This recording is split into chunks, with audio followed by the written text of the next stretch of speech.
So do you remember being a tiny little lad sitting in front of the TV and booting up your PlayStation 2, hearing that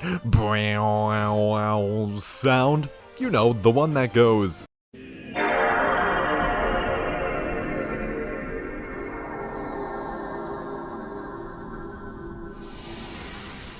Nerf this.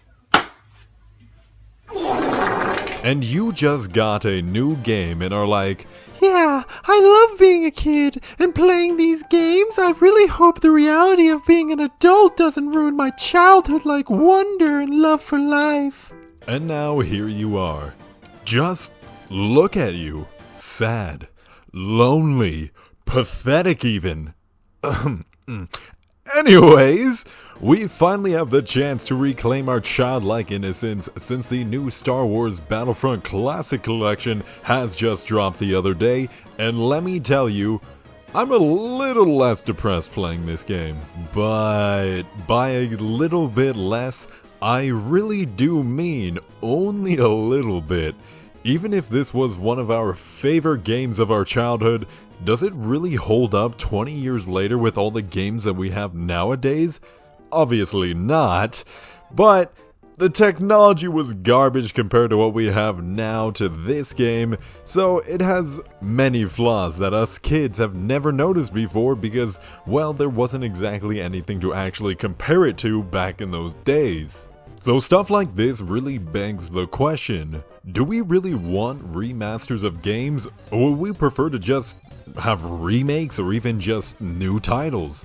Because just slapping on some new renders and graphics onto a game doesn't really do anything to justify paying $35 for it. At least for this game, because other ones are still going for like 60 and 70, and we all know those are already a crime. Alright. Enough of this little rambling, but let's talk about the game together. Let's start off with the gameplay itself. Is it really all that fun as we remembered it? And the quick and easy answer is, it's actually worse now. The gameplay itself is clunky because, duh, it's a 20-year-old game. This is a grandpa. Bro moves around like an old man with arthritis. But one of the weird things is that they actually took away, when you are aiming towards enemies, your gun would automatically try and aim towards them, and now it's just fully free aim, which normally that sounds nice, but with this game, that wasn't made for it. It makes it nearly impossible to actually be able to kill people efficiently because the lasers are so small with very precise hitboxes. So I'll be real with you, it's probably just a skill issue on my part because I don't really use controllers often anymore, especially for shooters, but to me and my friends who do use them very often, they even said it just doesn't feel right. Precise hitboxes are great in most games, but just not for this one. Okay, so let's go over these servers. Essentially, the only new thing they added, and boy, are they, well, you've probably already noticed with some of the background gameplay, some games are perfectly fine, but a majority of the matches are just a laggy mess, especially with the heroes versus villains modes. The lowest ping on any server is like 100, which it isn't bad, but with the way the game works, it just constantly is rubber banding you, or it just holds you in place not being able to move. You would think that since the servers were really the only thing that they had to work on, it would be the most flushed out perfect thing about this game, but man were we wrong. Now, speaking on that hero versus villain mode that I mentioned earlier, I remember that was my favorite game mode as a child. My brothers and I just fighting each other and the bots themselves as Jedi and Sith was just super fun. And honestly, it is still super fun if you like to just dick around, and that's honestly how you really should be playing this game. Basically, this is not competitive. Taking it serious is not something you should do. There's no competitive aspects or anything. The hero versus villain mode, it consists of mainly spamming force moves because they're extremely OP, or you just run around into a crowd of people spamming your lightsaber swings because there's no rhythm or reason to any of your attacks.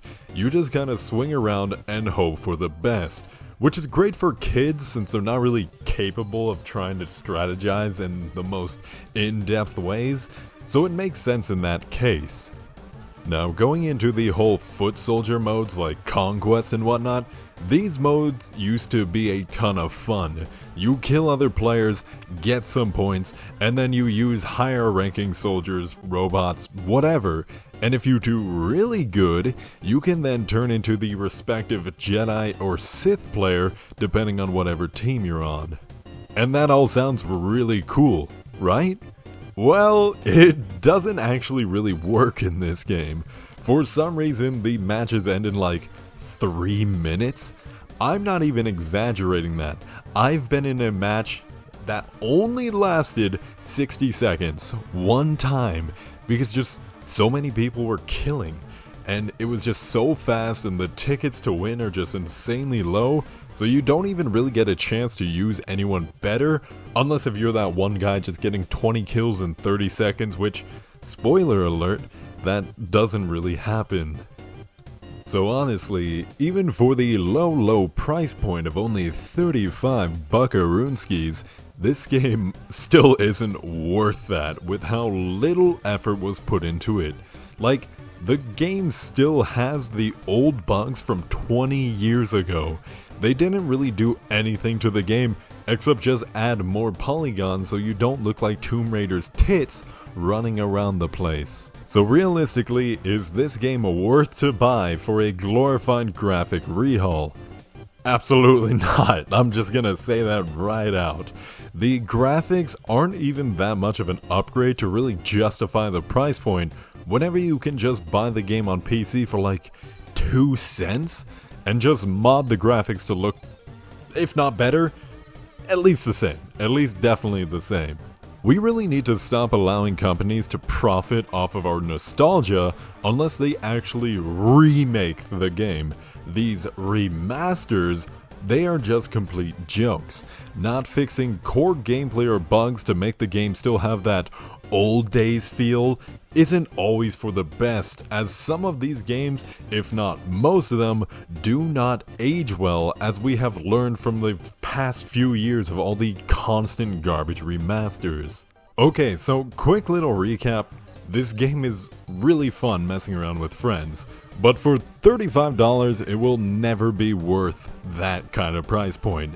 Even if the game was great back in the day for our child brains, it just does not hold up to the games that we have nowadays, which isn't bad, it's the truth.